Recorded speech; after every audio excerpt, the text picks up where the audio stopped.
오늘 우리에게 주신 하나님 말씀 함께 봉독하겠습니다. 신약의 말씀 야고보서 제5장 13절부터 18절까지 말씀입니다. 이 말씀 함께 읽을 때 우리를 향한 하나님의 음성이 들려지기 바랍니다. 다 같이 한 목소리로 합독하겠습니다. 너희 중에 고난당하는 자가 있느냐? 그는 기도할 것이요 즐거워하는 자가 있느냐? 그는 찬송할지니라. 너희 중에 병든 자가 있느냐? 그는 교회의 장로들을 청할 것이요 그들은 주의 이름으로 기름을 바르며 그를 위하여 기도할지니라. 믿음의 기도는 병든 자를 구원하리니 주께서 그를 일으키시리라. 혹시 죄를 범하였을지라도 사하심을 받으리라. 그러므로 너희 죄를 서로 고백하며 병이 낫기를 위하여 서로 기도하라. 의인의 간구는 역사하는 힘이 큼이니라. 엘리야는 우리와 성정이 같은 사람이로되 그가 비가 오지 않기를 간절히 기도한즉 3년 6개월 동안 땅에 비가 오지 아니하고 다시 기도하니 하늘이 비를 주고 땅이 열매를 맺었느니라. 아멘. 아멘 대행진 시리즈 오늘은 6번째 시간으로 기도 온도에 대해서 말씀을 나누고자 합니다. 이 행진을 통해서 우리의 기도 온도가 날마다 그래서 계속 쭉쭉 올라가기를 주님의 이름으로 축원합니다. 마틴 루터가 많은 어록을 남겼지만 그 중에서 기도에 대한 아주 유명한 말, 아주 심플하고도 정확한 어록을 하나 남긴 것이 있습니다. 영어로 하면, 그는 독일말로 했지만 영어로 하면 이런 얘기입니다. Pray, let God worry. 그랬습니다. 기도하라. 그래서 하나님이 걱정하시도록 하라. 그런 말을 남겼습니다. 우린 다 염려가 있어서 기도합니다.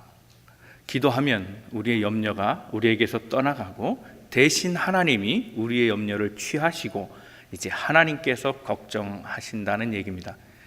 A.C. 딕슨이라고 하는 사람이 그런 얘기를 했습니다. 조직에 의존하면 조직으로부터 유익한 것을 얻게 되고 교육을 의지하면 교육으로부터 할 수 있는 그런 혜택을 본다는 겁니다. 그리고 돈을 의지하면 돈이 우리에게 줄 수 있는 유익함이 있고, 그런데 우리가 기도에 의존하면 하나님의 하실 수 있는 일이 우리 것이 된다라고 그렇게 얘기했습니다.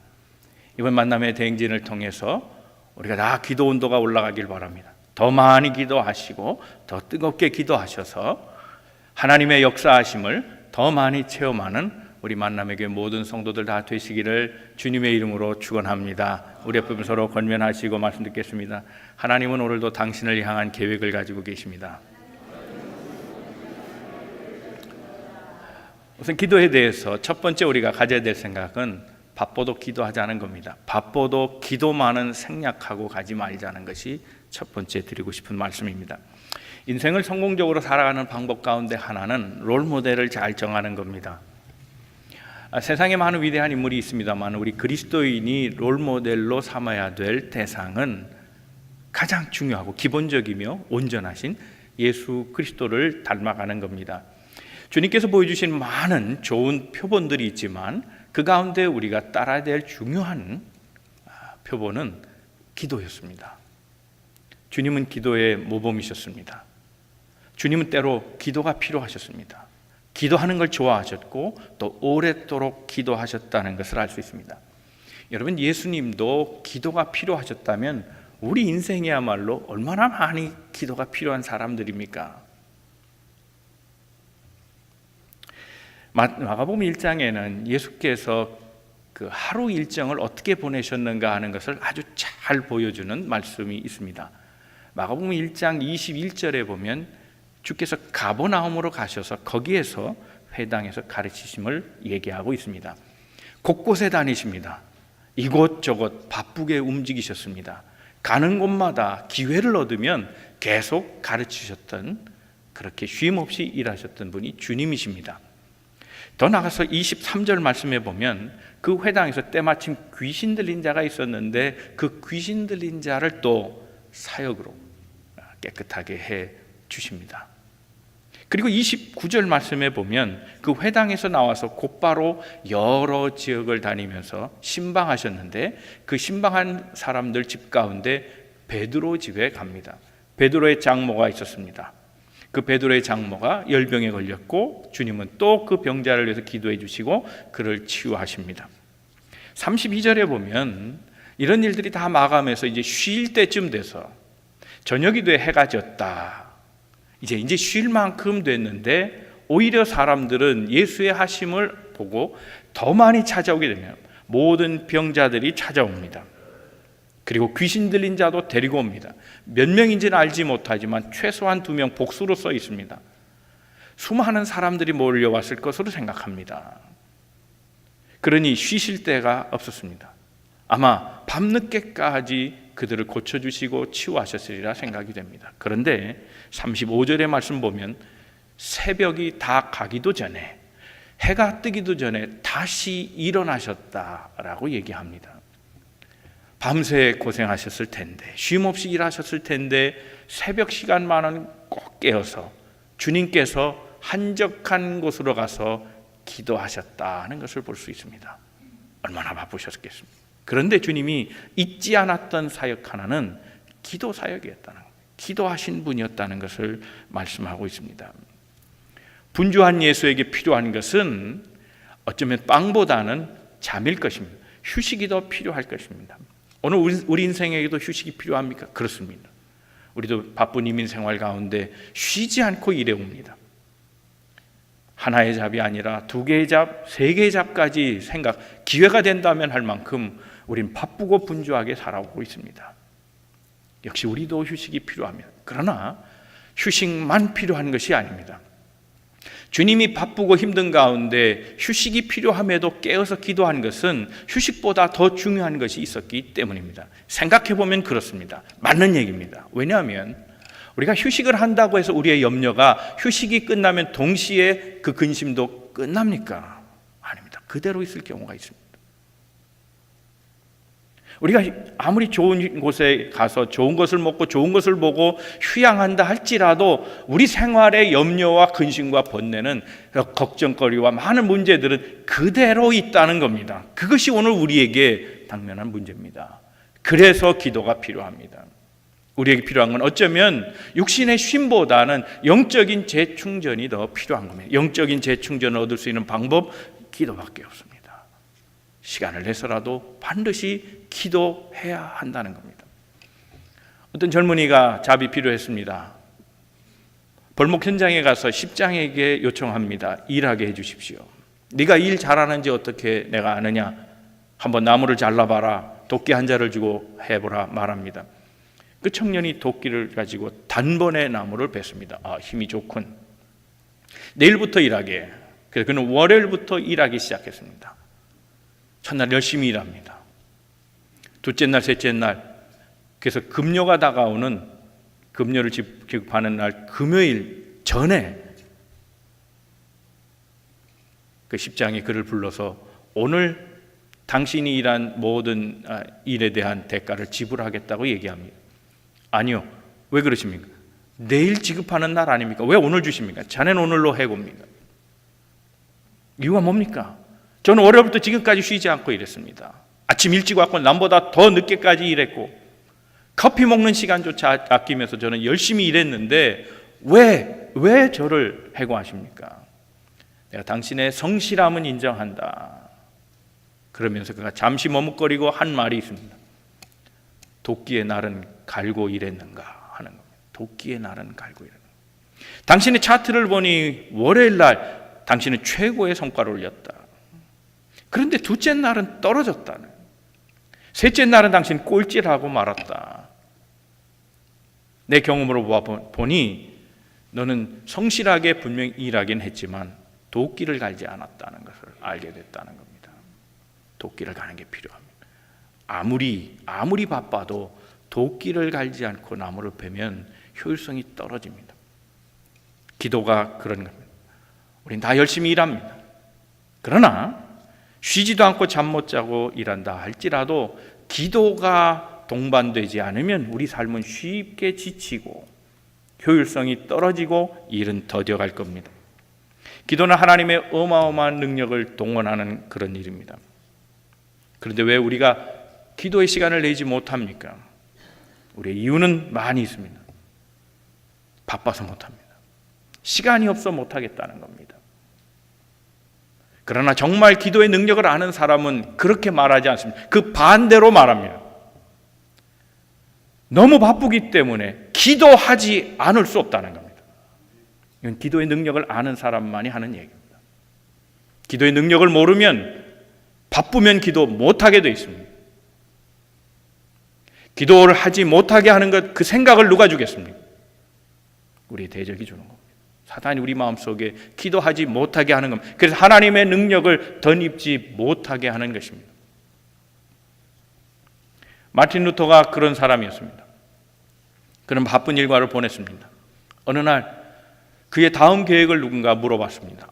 예, 저는 다음 주에 이번 주보다 더 바쁜 시간을 보내야 될 것 같습니다. 그래서 저는 이번 주에는 2시간씩 기도했는데 다음 주에는 3시간씩 기도하지 않을 수 없을 것 같습니다. 얘기합니다. 더 바쁘기 때문에, 더 중요한 일이 있기 때문에, 그래서 더 기도한다는 겁니다. 여러분, 우리가 잘 아는 조지 뮬러라고 하는 사람, 그는 1805년에 태어난 사람입니다. 그리고 92세를 살았습니다. 영국에서 활동합니다. 독일 사람인데 영국에서 활동을 했습니다. 국제적으로 일했습니다. 그는 참으로 바쁜 사람이었습니다. 그가 한 일의 업적을 몇 가지 보면 그는 1억 장 이상의 전도지를 배포했던 사람입니다. 1억 명에게 전도했습니다. 신약 성경을 140만 권을 반포한 사람입니다. 쪽복음을 비롯해서 외국어로 된 성경을 27만 5천 권을 발행해서 나눠준 사람이 이 조지 뮬러입니다. 그리고 189명의 선교사를 도왔던 사람이기도 합니다. 그리고 70이 넘어서는 그는 여러 곳을 다니면서 전도했는데 무려 42개국에 300명 이상의 사람을 만나서 복음을 증거한 사람입니다. 그를 통해서 12만 3천 명이 학생들이 교육을 받을 수 있는 기회를 얻게 됐고, 아무에게도 요청하지 않았지만 이미 100여 년 전에 750만 불의 후원금을 가지고 고아원 사역을 했던 사람, 바로 이 조지 뮬러입니다. 그의 자서전에 나오는 얘기입니다.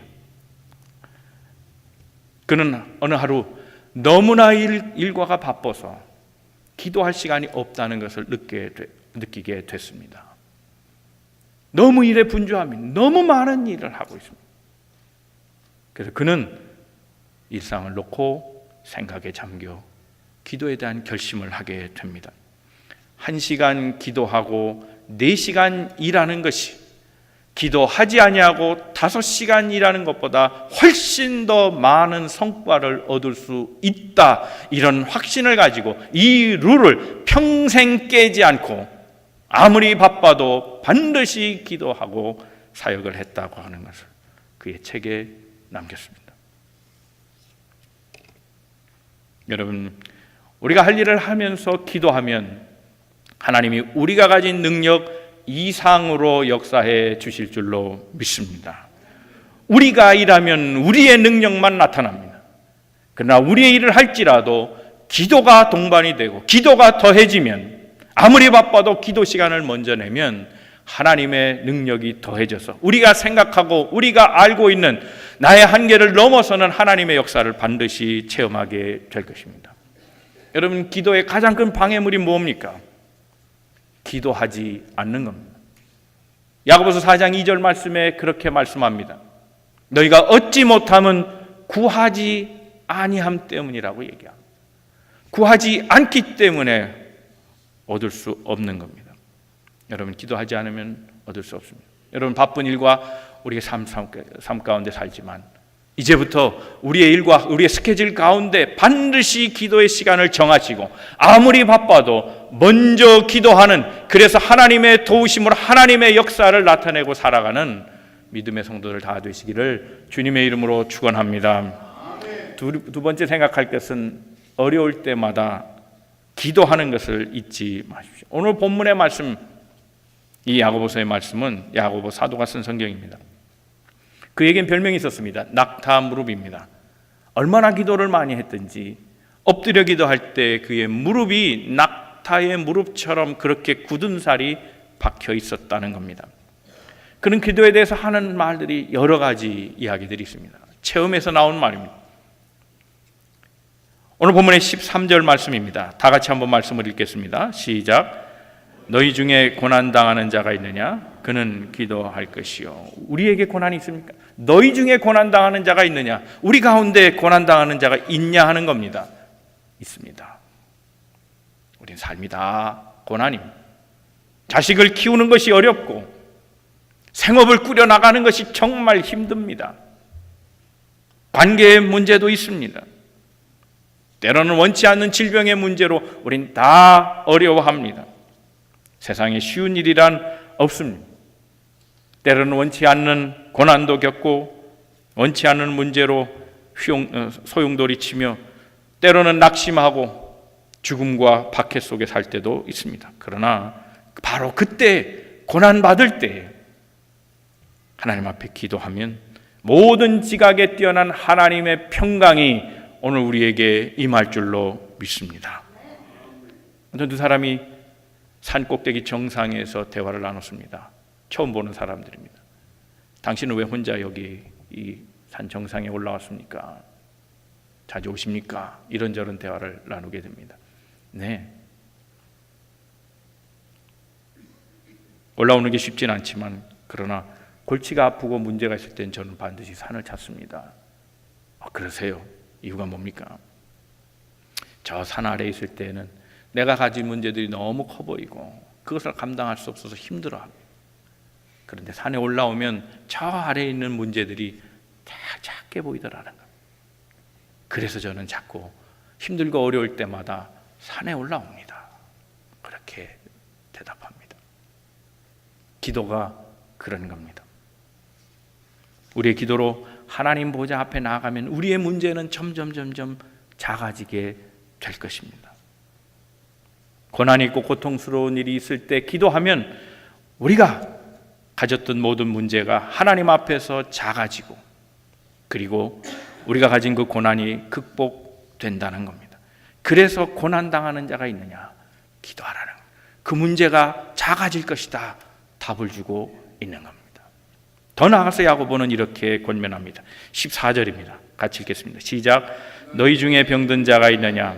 그는 교회의 장로들을 청할 것이요 그들은 주의 이름으로 기름을 바르며 그를 위하여 기도할지니라 그랬습니다. 사람들은 병들면 또 큰 수술을 하면 할수록 사람을 만나는 걸 원치 않습니다. 조용히 집안에서 가족끼리 있기를 바라고 알지 못하게 그냥 치료받는 것을 되게 원합니다. 병이 떠벌려지고 사람들의 입에 오르는 것 좋아하는 사람은 그렇게 많지 않습니다. 그런데 오늘 본문은 그렇게 얘기하지 않습니다. 병이 들었을 때 교회에 알리고 장로를 청하라는 겁니다. 물론 이때의 장로는 치리장로와 치리와 가르치는 걸 겸하는 소위 요즘의 목사 이런 장로와 그 역할이 분리되지 않았을 때의 장로입니다. 즉 교회의 지도자입니다. 병이 들으면 교회 영적 지도자들을 불러서 그들로 하여금 기독해 하라. 그들이 할 일은 기도다. 병든 자를 위해 기도해 주는 거 지도자들이에요. 그들을 불러서 기도하라. 그러면 낫는다. 그렇게 말씀하고 있습니다. 여러분, 교회는 환자들을 위해 기도하는 공동체여야 합니다. 서로 연약한 분들, 어려워하고 힘들어하고 때로는 질병 가운데 있는 성도들을 위해 기도하는 공동체임을 믿어야 할 겁니다. 그런데 그 기도는 구체적이어야 합니다. 예수님께서 기도에 대한 것을 여러 가지로 얘기하셨지만 누가복음 11장에서는 기도에 대한 본을 이렇게 말씀하고 있습니다. 예를 드십니다. 한 친구가 밤에 불쑥 찾아온 친구로부터 그래서 내방을 받고 당황해 했습니다. 먹을 것이 없었기 때문에 대접은 했는데 먼 길로 온 친구 그냥 재우기는 뭐해서 옆집을 찾아갑니다. 버색에 찾아갑니다. 한밤중에 문을 두드립니다. 그리고 떡을 달라고 요청합니다. 우리가 일반적으로 생각할 때 우리 경험을 하면 어떻게 할까요? 문을 두드리고 이렇게 얘기할 겁니다. 아유 미안합니다. 잠을 깨워 미안합니다. 부산하게 해서 미안합니다. 우리 옆에 친구가 왔는데 제가 옆집 살잖아요. 이웃이니까 좀 제 면을 좀 봐서 먹을 거 있으면 아무거나 좀 주세요. 아무거나. 뭐 그렇게 얘기할 텐데 주님이 가르쳐 주신 기도에는 그렇게 구하라고 되어 있지 않습니다. 벗이여, 내 친구가 왔습니다. 떡 3덩이를 빌려주세요 라고 얘기합니다. 구체적으로 얘기합니다. 떡 3개를 주세요. 어물쩍 넘어가는 기도하지 말라는 겁니다. 반드시 구체적인 기도하라는 겁니다. 이유가 있습니다. 왜요? 구체적으로 기도해야 구체적으로 얻기 때문입니다. 두루뭉실하게 기도하면 두루뭉실하게 응답됩니다. 그래서 구체적으로 하라는 겁니다. 주님 건강에 축복을 주세요. 우리의 기도입니다. 그러나 그렇게 기도하지 말라는 겁니다. 주님 내게 이 병이 있습니다. 이 병을 고쳐주세요라고 그렇게 기도하라는 겁니다. 주님 제 죄를 용서해 주세요. 막연하게 본인도 무슨 죄인지 모르고 그렇게 구하지 말라는 겁니다. 주님 제가 죄가 있습니다. 질투의 죄가 제 마음속에 있습니다. 그 질투하는 마음을 없애주시옵소서. 주님 제가 미워하는 죄가 있습니다. 그 죄를 용서해 주시옵소서. 그렇게 구체적으로 하라는 겁니다. 용서하지 못했습니다. 용서하지 못한 죄를 용서해 주시옵소서. 그렇게 구체적으로 하라는 겁니다. 우리 아들 잘 되게 해주세요라고 하는 두루뭉실한 기도하지 말고 우리 아이가 공부 잘하게 해주세요라고 구체적으로 기도하라는 겁니다. 우리 아이가 이제는 일자리를 갖게 해주세요. 어느 일자리입니다. 주님 주시옵소서. 그렇게 구체적으로 기도하라는 것을 말씀해주고 있습니다. 사랑하는 성도는 우리가 잘 부르는 찬양이 있습니다. 앞길 캄캄할 때 기도 잊지 마세요. 고난을 당했을 때 기도하는 성도들 되시길 바랍니다. 기도하실 때에 구체적으로 기도하시기를 바랍니다. 믿음을 가지고 구체적으로 기도하면 하나님께서 반드시 우리의 기도한 그 구체적인 내용을 주의 염려되어 주께서 행하시되 이루어 주시리라 믿습니다. 세 번째 우리가 생각할 것은 기도 행진을 이제 멈추지 말자는 겁니다.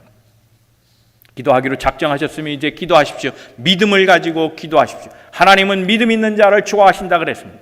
히브리서 11장 6절의 말씀입니다. 다 같이 한번 읽겠습니다. 시작.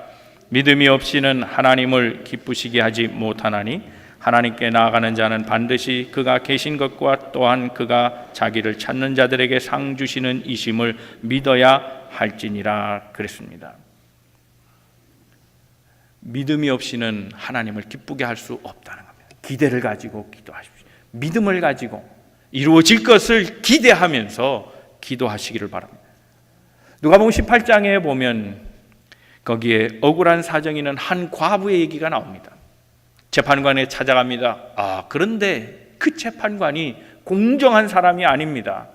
내 편이 아니라 부자 편입니다. 가난한 과부, 힘없는 과부의 편이 되어주지 않는 사람입니다. 그럼에도 불구하고 이 과부는 끝까지 찾아갑니다. 반복해서 찾아가서 재판을 요청합니다. 마태복음 15장에는 가나안 여인에 대한 이야기가 있습니다. 자기 딸이 병들었습니다. 귀신에 걸렸다는 겁니다. 근데 지나가는 예수를 보게 됐습니다. 그에게 나가 요청합니다. 근데 불러도 주님이 꿈쩍도 안 합니다. 못 들은 척합니다. 마구 소리치면서 다가가 요청합니다. 내 딸을 살려주세요. 그때 주님이 반응이 너무 차갑습니다. 나는 이스라엘을 위해 왔지 가나안 여인을 위해 오지 않았다는 겁니다. 내 떡은 개를 위해 주지 않는다 얘기합니다. 너무 실망했을 텐데 이 여인은 그렇지 않았습니다. 또 한 번 간구합니다. 개도 주인의 상에서 떨어지는 부스러기는 먹을 것 같습니다. 제게 그거라도 해줄 수 있습니까? 물러서지 아니하고 간곡하게 주님을 붙잡습니다. 왜요? 주님이 유일한 희망이기 때문에 그렇습니다. 주님이 우리 삶의 유일한 희망인 것을 아는 사람은 결코 기도가 중단되지 않을 것입니다. 맹인 바디메오 얘기도 그렇습니다. 예수께서 지나가시는 것을 보고 그는 주님께 도움을 청합니다. 주야, 주야, 다윗의 자손이시여 나를 불쌍히 여겨주시옵소서. 내 인생 너무 비참합니다. 내 눈 고쳐주세요. 사람들이 막습니다. 시끄러워, 조용히 해, 네가 나설 곳이 아니야. 막아버렸습니다. 그러나 그럼에도 불구하고 계속해서 외쳐댈 때 주께서 그를 보시고 그를 치유해 주셨습니다. 주님이 유일한 소망이라는 걸 아는 사람은 쉽게 기도를 포기하지 않습니다. 적당히 기도하지 않습니다. 끈질기게 기도하고 그래서 이루어질 때까지 기도하여 마침내 응답받습니다. 더 나아가 야고보가 우리에게 충고해 주는 기도의 내용이 있습니다. 15절부터 읽겠습니다. 다 같이 읽겠습니다. 시작. 믿음의 기도는 병든 자를 구원하리니 주께서 그를 일으키시리라. 혹시 죄를 범하였을지라도 사심을 받으리라. 그러므로 너희 죄를 서로 고백하며 병이 낫기를 위하여 서로 기도하라. 의인의 간구는 역사함이 큼이니라. 그랬습니다. 병 고치는 이야기를 하면서 느닷없이 죄를 고백하라는 겁니다. 물론 병 가운데는 죄로 인한 병도 있지만 그렇지 않은 병도 있습니다. 모든 병은 다 죄로부터 온 것은 아닙니다. 그러나 병이라는 자체가 죄성이 있습니다. 그래서 혹 서로 병 낫기를 구할 때 죄가 문제가 된다면 치료가 되지 않을 가능성이 있다는 겁니다. 그러니 서로 죄를 고백하면서 그리고 하나님께 도움을 청하라는 겁니다. 죄를 고백하면서 하나님께 청하면 이루어 주신다. 이 말이 뭘까요? 여러분, 관계를 한번 생각해 보죠. 사람과 사람과의 관계도요. 관계가 좋으면 일이 잘 풀립니다. 해주고 싶고 또 더 추가해주고 싶고 더 유지하고 싶고 더 사랑하고 싶고 그렇지 않습니까? 여러분, 우리가 남편에게 무엇을 요청할 때 말이죠. 여성분들 용서하고 들으십시오. 괜히 여성분들 예를 들은 것 같은데, 만약 남편이 야구를 좋아해서 다저스 야구를 보고 있는데 유현진 나옵니다. 재밌게 보고 있는데 부인은 지금 자기 요청이 지금 큽니다. TV는 관심 없고 TV를 딱 꺼버리고 여보 이거 좀 해줘. 그러면 해줄 마음이 그렇지 않습니까? 좀 잘 달래주면서 기분 좋게 하고 뭘 해달라야 되는 거 아닙니까? 그와 같다는 겁니다. 기도가 그와 같다는 겁니다. 하나님과의 관계를 먼저 풀어내지 않으면 하나님께서 해주시겠냐는 겁니다. 하나님의 마음을 풀어드려야 되는데 하나님의 마음을 풀어드리고 관계가 원활해지는 유일한 방법이 있다면 그건 우리의 죄 문제를 해결하는 겁니다. 그래서 주 앞에 죄를 얘기하라는 겁니다. 그럼 주께서 우리의 죄를 용서해 주시면 죄 없으면 하나님과 상통하게 되고 관계가 유지된다는 겁니다. 그때 기도하면 된다는 겁니다.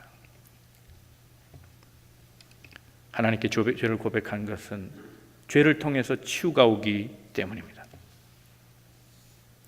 토니 캄폴로라고 하는 목사가 있습니다. 현역에서 아직도 활동하고 있는 분인데 이 사람의 교구는 미국 전역입니다. 그는 기도 사역을 많이 했습니다. 어느 날 오레곤주에 있는 한 교회에서 어떤 환자가 그를 기도해달라고 그렇게 요청합니다. 암에 걸린 59세의 한 남성이었습니다. 그 환자를 위해서 치유의 기도를 했습니다. 그런데 그 다음 주일날 한 여성으로부터 전화가 왔는데 지난주에 전화 받았던 그 암 환자 그 사람의 부인이라는 겁니다. 그가 말합니다. 이 캄폴로 목사가 기도했습니다. 병이 나았겠지. 그런데 예상과 다른 소리를 합니다. 남편이 죽었습니다. 캄폴로 목사는 괴로웠습니다. 치유 기도를 했는데 죽었다니, 이런 일이. 근데 이 부인은 이렇게 얘기합니다. 나쁘게 생각하지 마세요. 남편이 지난 주일날 올 때 크게 분노했었다는 걸 저는 압니다. 곧 죽는다는 걸 알고 있었고 그는 자녀들과 더 많은 시간을 보내고 싶었고 자녀들이 결혼해서 손자 손녀 낳고 사는 걸 보고 싶었습니다. 그의 나이는 이제 아직 59세였기 때문입니다. 그래서 그는 자신의 병을 고쳐주지 않는 하나님을 원망하고 그 원망과 짜증이 사람에게도 전달돼서 온 가족 식구들이 힘들었습니다. 사람들에게 독소를 퍼붓고 그는 인생을 괴로워하면서 한 주간을 보냈습니다. 그런데 당신이 내 남편을 위해서 기도해 주는 순간 그의 마음속엔 평안과 기쁨이 찾아왔습니다. 그때부터 우리 가족은 노래하기 시작했고 찬송하기 시작했고 그리고 성경을 읽기 시작했습니다. 그의 마지막 사흘간의 시간은 우리가 일생 가졌던 시간보다 가장 아름답고 행복한 시간이었습니다.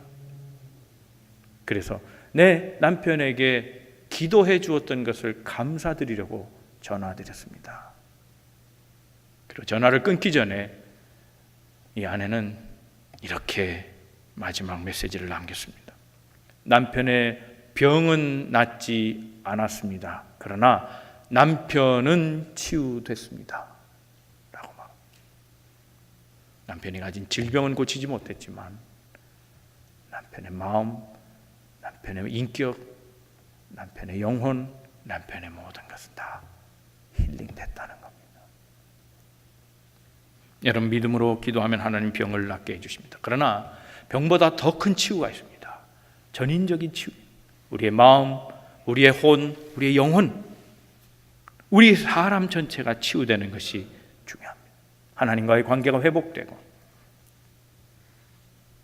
그래서 바른 관계를 만들어지고 우리의 삶이 온전해지는 것, 그것이 진정한 치유입니다. 더 나아가서 오늘 우리가 마지막 기억할 것은 의인의 기도는 역사하는 힘이 크다는 겁니다. 죄를 고백한 자가 의인입니다. 오늘 본문의 말씀을 보면 엘리야가 의인인 것을 알 수 있습니다. 그런데 엘리야를 설명하는 말이 이렇습니다. 우리와 똑같은 사람이라는 것. 특별해서 그가 의인이 아니고 우리와 남달랐기 때문에 그가 성인이 아닙니다. 우리와 똑같은 사람이라는 것. 다만 그가 하나님과 막힌 것이 없었기에 그가 의인인 겁니다. 죄를 고백한 자는 의인이 될 것입니다. 그래서 믿음으로 의로워진 자는 구원받게 되는 겁니다. 그런데 중요한 것은 17절 말씀 이하를 보면 그가 얼마나 큰 기도하고 얼마나 역사하는 힘이 많았는지 보여주고 있습니다. 그가 기도하면 3년 6개월 동안 비가 내리지 않기도 하고, 그가 기도하면 3년 6개월 동안 비가 오게도 한 사람. 우리가 잘 아는 대로 열왕기상 17장 이하에 보면 그는 불을 내린 사람입니다. 기도하면 불이 떨어졌던 사람입니다. 그러나 주목해서 볼 게 있습니다. 그가 의인이었기 때문에 기도가 역사된 게 아닙니다. 의인이어도 구하지 않으면 아무 일이 일어나지 않습니다. 엘리야가 간절히 기도한즉 그랬습니다. 의인은 기도하지 않아도 만사형통한 존재가 아니라 의인조차도 간절하게 기도하지 않으면 아무 일이 일어나지 않는 것을 얘기하고 있습니다. 그는 기도가 응답될 때까지 기도한 겁니다. 사랑하는 성도 여러분, 우리가 기도 대행진을 계속하고 있습니다. 이제 기도의 온도를 올리기를 바랍니다. 우리의 기도가 이제 어려울 때마다, 때로는 고난을 받고 질병에 처해 있고 그럴 때마다 기도할 수 있기를 바랍니다. 그리고 믿음을 가지고 기도하고 죄를 고백하면서 간절히 기도하기를 바랍니다. 무엇보다도 바쁠 때 기도하기를 바랍니다. 이제 시간을 정하고 기도의 점수를 올려가십시오. 매일매일 우리의 스케줄에 기도 시간을 반드시 삽입하셔서 그 기도가 먼저 되는 삶이 되기를 바랍니다. 일상이 아무리 분주해도 기도 먼저 시작하시고 우리 행하는 일에 기도를 더하여 가실 때에 우리가 생각하지 못한 하나님의 놀라운 도우심이 그 기도를 통하여 임하여 우리가 예상하는 것 이상의 놀라운 역사들을 하나님이 허락해 주시리라 믿습니다. 우리 좋으신 하나님께서 여러분의 기도를 들으시기를 주님의 이름으로 축원합니다. 우리 모두 은혜의 샘이 터지고 풍성하신 하나님의 역사가 기도를 통해 체험되기를 주님의 이름으로 축원합니다.